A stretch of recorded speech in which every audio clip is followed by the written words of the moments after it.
Hello and welcome back to the Beatables podcast. First and foremost, Tom, how are you? I'm good. It feels really weird to be doing this again. I can't lie. Yeah, a little bit. It almost feels like new. And I don't like that feeling because I enjoyed the part when we were doing this Rusty. regularly. Yeah, I don't like Too feeling rusty. rusty. Obviously, we are recording this the day after the Premier League season has concluded. Manchester City winning their fourth title in 5 years, pipping Liverpool by a point. Tom, what did you make of the final day? It was entertaining. As if you as a neutral, it was really entertaining and stuff because obviously it had all the twists and turns. City love a 3-2 on the final day. I don't know. As soon as it went 2-0, you just thought it was going to go Liverpool's way, much to the detriment of literally every other football fan. Because I think that's the thing. If Liverpool had won a quadruple, now I know you don't like that word at the I moment, hate it. Hate that completely word. fair, you would have just won every single football argument. There's no point even going at a Liverpool fan because you've just lost straight away. So I am thankful of that, but I have no doubt that you will go on to beat Madrid in the Champions League, and a cup treble is very nice. It's a big claim to have for permanent history in this. Have it recorded to say that we're going to beat Real Madrid. I'm not. I know you don't think they have been the Madrid team of the past this year, but I think they're still dangerous. Well, they're carried by three people. Actually, no, I'll include Rodrigo in that. Four people Yeah, because he's been their little super sub. But I'm stunned they're in the final. I mean, the Man City capitulation as such was so bizarre. Like I don't think anyone could have seen that coming. But Real Madrid, just like us, have proven that they can always find a way to do something. So maybe it's going to be again. I can see it going to extra time. To be honest, that's my prediction. I just don't know who's going to win it. After the way the final days unfolded, I back you. Okay, well I hope so because that was tough to take. Anyway, we'll look at the final day a little bit to sort of look at how each team have done, sort of gauge their progress in the sort of grand scheme of things. Look at the relegated teams, which was quite a surprise. It was out of two at the final hurdle, and obviously Burnley went down. And then we're also going to have a look at the Mbappé situation and have a look at just how PSG managed to convince him to stay. So we've talked about the top two, obviously the champions and the runners up. The other Champions League spaces, obviously filled by Chelsea and Spurs. Chelsea sort of had third in the bag for months. I say that for most of the season, we've sort of just been in our own little league, to be honest. Like we're not really doing anything. It's only sort of since the return of the international break that we sort of had a sniff of a top four battle with Arsenal and Spurs. Yeah. Season's been disappointing, to be honest. Okay. I think obviously beginning of the season started well. Thought we would after winning the Champions League would be in a sort of title race at least till like March. But obviously that faltered pretty much by Christmas. Obviously, internal things to do with all the sanctioning and whatnot stuff hasn't helped. So I'm not going to blame anyone at the club for the poor season because there has been distractions. But when it comes to the final day and I'm getting all my enjoyment from City pipping it and Arsenal missing out and stuff, that's not how it should be. I'm a Chelsea fan. I want to be celebrating the last day because we've actually done something rather than scoring a 90th minute winner against Watford, which honestly, if that ended 1-1, story of our season. So I was talking to Greg actually on that goal, and it's quite funny that the final goal of the Abramovich era is Ross Barkley of all players. It's kind of just sort of sums up the way it's gone out. yeah, it was Alec Kennedy assist. I didn't think I'd ever see that guy play for us again. Yeah. But that again is very typical of us because those are two players that should have been sold ages ago, and we just keep hold of everyone. We are hoarders. We are genuinely hoarders. Yeah. And if we want a good transfer window, providing obviously all this thing goes through and this American actually goes through with his promise of spending money this summer, we need to sell people to actually get more money because it's a complete overhaul we need. We've lost we're going to be losing key players. Squad depth's going to be on the road. All the money that we spent last season actually hasn't improved anything. No. Because we still struggle to score goals. So, yeah, big summer. And obviously, Spurs and Arsenal battling it out to get that final spot, and Spurs being the team that actually get Champions League for next season. It just proves that Antonio Conte has done a fantastic job in London yet again. Top manager I love Conte. I hate the fact he's gone to Spurs because I don't think any Chelsea manager should go to to Spurs or Arsenal. But it wasn't any fault of his own that he got sacked. That was complete player power. That season was ridiculous. Yeah, quality manager. He's done it fantastically well because that Spurs squad, other than Kane and Son when he came in, poor. Yeah. Kulusevski's been really good. Bentancur as well. I have no doubt they'll make those two permanent. Yeah, I think Chelsea really need to watch out because two or three other good signings for them and they could leave us. So yeah, worried about that one. And then sort of diving into the Europa League, of course, that would result in Arsenal having Europa League and Manchester United having Europa League, which is, it just shows how much of a fall United have had this year. Crazy. What was it? Worst points total in their history? Yeah, and they finished on 0 goal difference. Awful. I mean, I thought at least with Ranić coming in that might give them a bit of a boost, but in fact it kind of shot themselves in the foot because the players knew that he wasn't going to be there next season, so they just had a jolly, to be honest. Yeah.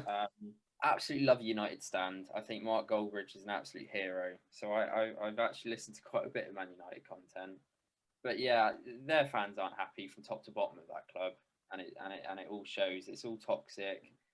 Let's face it, their squad as well, not great. No, So, it isn't. I think if you look at it, you've got these names, of course, in sort of Ronaldo, but they're not young anymore. It's kind of like, how do you go about sort of re-energizing this team? Ten Hag's got a big job in order to do that. But I think I will say though, big up Ronaldo because I've always been Team Messi, but Messi's gone to the worst league in Europe and got 4 goals. And got 4 goals. And Ronaldo, in a piss poor United team, has come away with 3rd in the Golden Boot. Yeah, it's a massive. He's earned not that he already had my respect because he is a fantastic player. But at his age, come back to the Premier League. Yeah, I think it was 18 goals. Yeah, it's not bad at all, is it? Not bad, especially when they're struggling to make the chances to score. Like that's the biggest thing, is he's able to pick out these goals from almost like no service. I mean, we saw the hat trick against Spurs where he was just like, right, I'll score, fine, I'll drag us through this game, and that's the kind of character he is for that United side. And yeah, like you say, it's a big credit to him. Just wanted to touch on quickly before we move away from this, before we look at the relegated team. Newcastle, 11th in the end. That's incredible. Eddie Howe and that side have really, really put I mean, they have spent money. We can't ignore. I was going to say, it's amazing what money does. However, you've still got a coach. Absolutely. And stuff. And I like Eddie Howe. I've always liked Eddie Howe. Got him playing some good football. Because let's face it, under Steve Bruce, it was a horrific watch. Yes, it wasn't the most. Newcastle and Burnley that I could not watch a game of. If they featured, unless it was against Chelsea, I wouldn't watch. It was they're shocking football to watch. Yeah. Yeah, no, really good and stuff. And I think they've got a good group of players now, a core group of players that they can build from. And honestly, watch out next season because I think teams like Arsenal can go either way. They can either push on because they've showed some real progression, and I think ultimately inexperience and burnout of a young squad with little depth has cost them. Yeah. So if they don't get the money and backing that they need and stuff, you could see Newcastle take their spot. That's a massive claim. I was talking to one of my friends who's an Arsenal fan, and I was saying that this Europa League spot, it does go either two ways. You have to make the most of it because, of course, you're going to get money in from finishing in a European spot. That's a given. But you have to reinvest that properly. And whether you use the Europa League to get to the Champions League through the actual competition, or your approach to it in maybe a more negative way and just focus on the league to get Champions League, it's a very high risk, high reward situation because, of course, you're going to be playing Thursday, Saturday, or Sunday continuously, and that with the burnout, as you mentioned, there could be a problem that rears again next season. No way they can survive on a squad very similar to what they've had this season. Yeah. Playing Thursday, Saturday, maybe then a Tuesday, then a Saturday, then a Thursday. They ain't going to do it. But in terms of like investing money properly, I think they've done well. I think obviously they haven't really had the money to go buy marquee 100 mil signing. No. But my opinions on marquee signings have really changed in the last sort of 12 months. And I do genuinely believe 30 mil players and stuff are honestly better and stuff. Tomiyasu was a cheap Brilliant. price, really good. I think Ramsdale 30 mil, good price. I think he's been good and stuff. And then you compare that to obviously Chelsea, 100 mil for Lukaku. What a waste! Yeah. You could have got 3 players and stuff, 30 mil players, And develop them. that would have done a better job. Yeah. I mean, it's really easy for me to talk about Chelsea because I'm a Chelsea fan. But if you actually look at who our best signings were, they range between the 30 and 40 mil. Kante was 35 mil. Hazard was 32 mil. That anything above 50 mil, and they all turn out bad. I don't rate Pulisic. Werner's turned out not great. Look at Lukaku. Havertz is probably the only one that showed actually some good quality for the price that for the value that we did pay. Yeah, absolutely. I don't want. I'd rather if the money's going to be tight, just buy 6 or 7 30 mil players rather than one player for 100 mil, another player for 60 mil. Get the depth up because like Rafinha from Leeds, I reckon we could get him for what would you say, 30 mil? Yeah, I reckon so. Especially with, I reckon so. And he is better than Pulisic, in my opinion, and stuff. He'd get us goals. He'd run at players. He'd create stuff. So yeah, no, I don't want us to sign any marquee players. Well, speaking about Rafinha, obviously Leeds avoided the drop on the final day. Massive result for them. Yeah, massive. They are a big club. There's no doubt in saying they are one of the biggest clubs in the country. But I think if you're talking just in terms of the league as a whole and neutral, they are a Premier League club. And Burnley, just as I said earlier, awful team to watch. So I'm glad I don't have to watch Chelsea play Burnley next season. Yeah, it's not nice ever going to Turf Moor or watching Burnley come and park the bus at your home ground, but having them go down is kind of, people were questioning whether sacking Dyche was the right decision, whether he would have kept them up, or whether this new manager. I don't know if is he a caretaker? I think he was a caretaker. I think it's sort of interim. I think he has done a really good job, that Mike Jackson stuff, because I think they picked up more points than I expected them to. Yeah. Was the Dyche sacking wrong? I don't know. I am very for and against it and stuff because I do think they would have gone down with Dyche, but they've gone down anyway. So yeah, it's really hard to sort of gauge. Their problem is no money has been injected into that squad whatsoever. No, it is a below average squad. So they were going to go down anyway, or be around the relegation zone. So it doesn't really matter. I think it's harsh on Dyche because he's done so well with minimal input. Yeah, it's a shame that Dyche went out in the way he did. It would have been nice to see him stay to the end of this Premier League journey, as he was obviously the one that brought them up.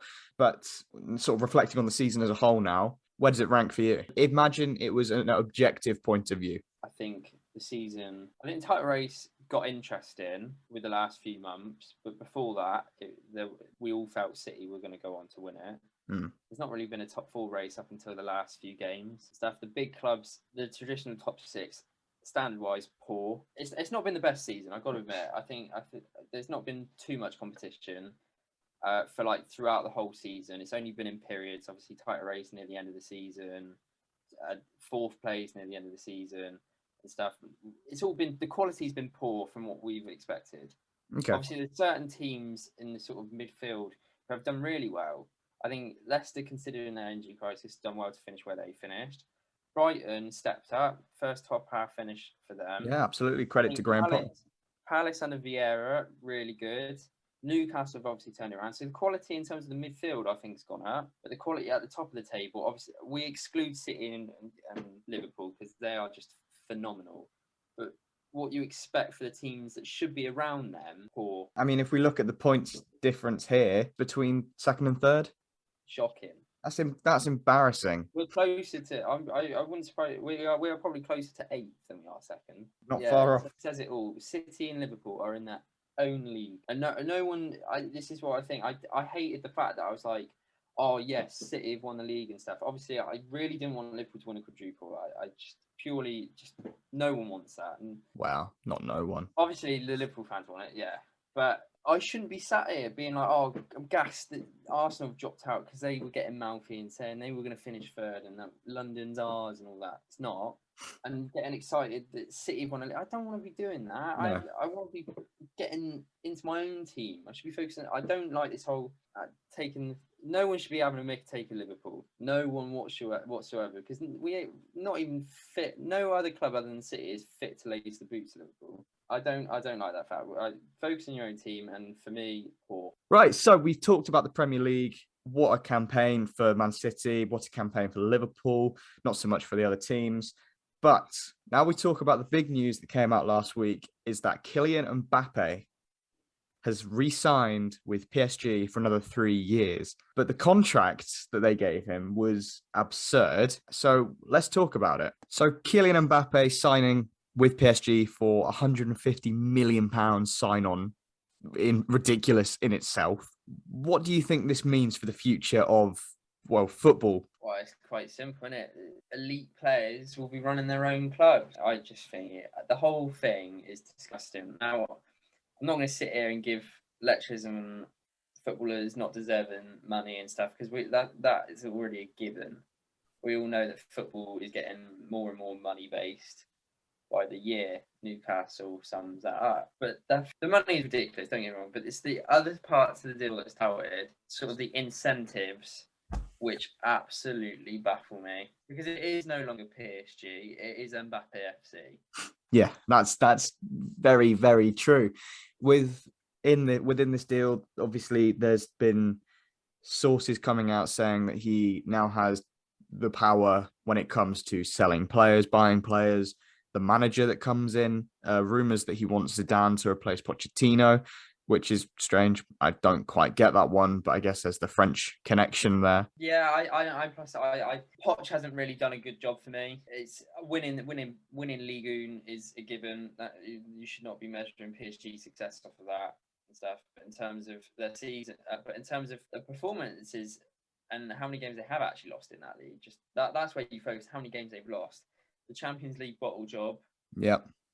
I don't think they've done particularly well in the cups either. So yeah, I don't think he's had a good season. So bringing in Zidane, I get Zidane's French, and that just builds in the whole PSG brand stuff. So I completely get that. Yeah. But there's no way he should be having a say on that. No, absolutely. He's 23 years old. You know, I mean, I'm sure he's an intelligent lad. I'm sure that's the case. But at 23, I don't think either of us would be able to have a say on what the best thing for a multi-billion-pound football club is. No, exactly. And like, obviously, who else? Sporting director who gets a say on, because I think Leonardo's on his way out. Yeah, he has a sort of fractured relationship with him. So a big part of this deal happening was assurances that Leonardo wouldn't be there for the long term. Yeah, and then obviously him having a say on who PSG buy and who they sell, which just as a teammate, how it would feel like you're just walking on eggshells. Like, I don't get that. It's like I like in games and stuff. It's just gonna inflate his ego. Now, don't get me wrong. I think the best players have to have an ego, because I think that you've got to have confidence to produce quality and stuff. But this is getting it to a completely different level. Yeah, it's almost the case where there's a very clear message that football has followed, and that is that no player should be bigger than the club. When you actually incorporate this player to become the club, it rips up the rule book completely. No, agreed and stuff. And like, obviously, I don't know when Ronaldo was at Real Madrid, and the amount of clips I've seen of him getting huffy and grumpy that he's not been passed to. There's even clips of like Benzema scoring a goal, and he's having a little strop because it wasn't him. Yeah, that is what it's going to be like with Mbappe now. Yeah, I'm honestly so stunned by the deal as a whole. I mean, you obviously saw what the Neymar transfer did with just market value in general. That's just going to follow a trend with everything now. Yeah. What? If you've got Mbappe earning that amount of money, then naturally a person that's half of his ability is going to expect, in their right mind, it would be probably thinking, right, I want half of that. Yeah, he's currently earning now £21 million net annually. £4 million a month that he was earning. I think that is before tax. There you go. £1 million a week. So you're telling me, like Christian Pulisic, first person that's come to my head here, right? It's probably a quarter of a player that Mbappe is. Yeah. So you're saying that Christian Pulisic has the right to ask for a quarter of a mil? I tell you what, this is frightening for for Liverpool and Salah, isn't it? If Mbappe is able to commandeer this much, Then Salah is well within his right then to ask for 500k a week. yeah, because that's the world we live in somehow. And stuff. But I'd like to think I don't get this. I'd like to think that Salah actually cares more about Liverpool than what Mbappe does about PSG. Mm-hmm. So I don't think. I think they'll come to a deal that will be a lot less than that on a weekly wage. Yeah. So of course, the quotes that have come out since this, Mbappe has said he's very happy to stay at PSG. I'm sure anyone would be. Yeah. And I'm convinced that here I can continue to grow within a club that gives itself all the means to perform at the highest level. Right? It does give itself all the means financially. So of course it's baffling, and they, his mother has come out and said that it wasn't a decision based purely on money. And okay, how can you say that? Anyone that knows anything about football knows that the right decision in this was to join Real Madrid. Yeah, it was. There's a football ambition. Again, Ronaldo I use as an example. Lisbon to United to Real Madrid. Conquered it all in Real Madrid, went to another country, Juve, Italy, conquered it again. Yeah, okay, he's earning fantastic money, but at the bottom of that is a bit of sporting pride. yeah. Mbappe, for me, he will get ridiculous numbers, and I'm sure he's going to win loads of awards. But the quality that he's racking up these numbers limits it for me. If Haaland hits the ground running at City, I am all Haaland Yeah. and stuff. I am all Haaland. This begs the question, can you be considered an all-time great if you stay at PSG forever? If they're winning back-to-back Champions Leagues, I could somewhat accept that. And they should be winning back-to-back Champions Leagues. That's the important part. But they should. If they're winning doubles and trebles domestically, I'm not giving a single thought to that. No. I think I was going to say, I read the other day, based on the transfer market, the actual like sort of website or whatever it is and stuff, Yeah. the signing on fee could buy, I think it was like 17 out of the 20 clubs in Ligue 1 itself, based off what those clubs are about. So it's baffling, truly. It's a disappointment because now we're just going to see more and more of that. It's a shame because it would have been nice to see him go to Real Madrid and to become the heir apparent to Benzema and Ronaldo. I don't like Real Madrid. I respect there probably are in terms one, if not the biggest club in football. Yeah, and stuff. He has toyed with them to get more money. He has played Real Madrid to get more money, which is crazy. That I'd ever see the day that a footballer has used arguably the biggest club in football to get what he wants at his current club. It's crazy because they were offering him a similar amount, I believe. I think if I look at the report, the exact same signing on fee, but it's the sheer crazy level of sort of boardroom responsibility that is swayed Mbappe at PSG. But that shouldn't be the case for a football player. I can't ever now see him going to Real Madrid. They won't want to. Any respect for themselves, they would not go anywhere near him now. Yeah, absolutely. And maybe we see, this is only a 3-year deal. I know. And that's bewildering to me because then what if it doesn't work out? What if, I mean, you don't wish this on any footballer, but what if they get a horrible injury? What if he stops being able to play the way he plays? What if anything changes for Mbappe? But I guess that's the risk reward that we have to live in within this football environment, but not to the level of this. I mean, that I can't like that thought never even came into my head, and it's such a valid point if it doesn't plan, 2 years into his 3-year deal, they still haven't won a Champions League. What then? What if they bring in Zidane and they still don't? What then? They've wasted 21 million pounds a year on one person alone. Just remember, they've got Messi, Ramos, Donnarumma, all on big money contracts. There's rumours as well that he wants Neymar to go. Yeah, why? Which I mean, it's baffling. But for me, it's going to sound a bit weird, but hear me out. Okay. I think PSG have got a really tough task of winning the Champions League. Yeah. Now you might be thinking they have all the money in the world and stuff. There's the country run or whatever it is. Unlimited funds out, which is now shown with this deal. Why am I still saying that compared to other teams, they're going to struggle to win it? And that's just because I think you've got to play a level of football every so often to raise your own level. Yeah. And stuff. Premier League, there is saying there is no easy game, but at least in the Premier League, we'll use Liverpool for example, right? They could have a run of games in a build-up to a big Champions League game where they could play a City, a Tottenham, an Arsenal. And I know, given how they have been this season, Tottenham and Arsenal not been at a level, but they're still tough games. Of course they are. Of course they are. And you've got PSG who are just playing basically training games every week, and then suddenly expect to reach their peak level against, let's say, a Man City. I can imagine that being very difficult. I think you've got to look at that, and you have to couple it as well with football's a team game. And are PSG a team, or they're a collection of individuals? Collection of individuals. There you go. The whole thing, like Carragher was saying on the analysis of one of the games, is the front three will not track back. No, they don't. We watch it. We physically see that happening and wonder, oh, why are they not winning things that they should be? Oh, it's probably because they don't care.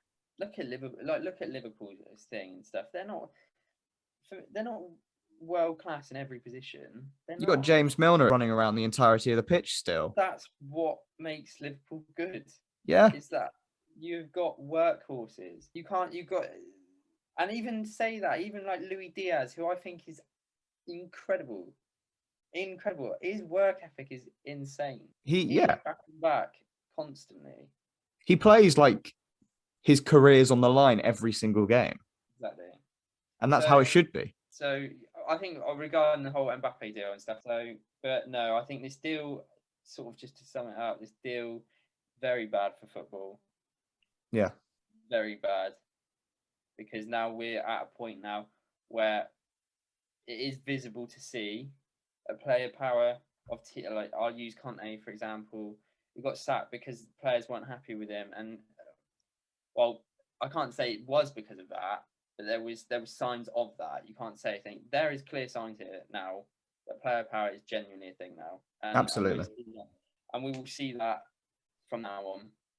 Yeah, and it's paving a way for a side of the game that is going to there's got to be a burst. The bubble has to burst at some point. There's got to be someone that will say no one day and it will change. But until we reach that point, the bubble increases. Exactly. And stuff. It's just, I think that obviously you see with sort of sports in America and stuff that everything has like salary caps. Yeah. And all the teams have salary caps. Now, I think it would be difficult to implement that in football, but I think with now the level of money influence that we're getting to, it has to be considered. I mean, even the Super League idea and stuff just shows how heavily dominant money is. Yeah. Even more so than what it currently is at. So, yeah, I think we're going to see a sort of dark trend with this now. Well, hopefully this kind of thing isn't replicated and clubs in the future are like, well, if you want to go, because we're not going to give you these assurances, give you this level of financial incentive to stay because it's just not feasible. I think if it were another club who weren't backed by an entire country, it'd be a bit different. However, it isn't. So we can't even think about that in that way. But anyway, I think that draws to a close today's episode. It's been nice to get back to this and sort of back to our regular programming. I look forward to going into the transfer window and seeing what comes out of it in the next few weeks. Who So yeah, doesn't love transfer gossip? absolutely. And I'm sure we'll be doing stuff on that. So stay tuned for that. Anyway, from Tom and myself, we have been the Beatables podcast, and we'll catch you next time.